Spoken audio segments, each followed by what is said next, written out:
I guess in a word, the freedom. There's so much more freedom in flying a helicopter than the airplane. I flew airplanes for a number of years, and I was flying out of Columbus, Ohio, and the XV-15 landed. And I saw the tilt rotor, the experimental tilt rotor.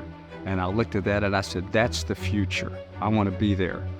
My name's Chris Hughes, and I've been flying my entire life. I grew up at an airport. My dad was a pilot, so it was a very natural thing for me to get into. I've been flying helicopters for 50 years. My opinion of Bell is it starts with philosophy. Their philosophy is based on my welfare, my well-being. From the time they start to design an aircraft through production, all the steps they take and the care they take to make sure it's the safest aircraft flying.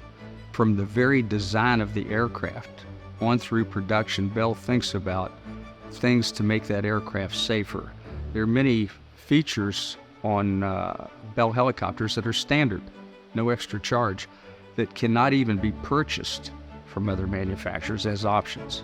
I think the number one issue is safety, to know and be confident that you're going to go home at night.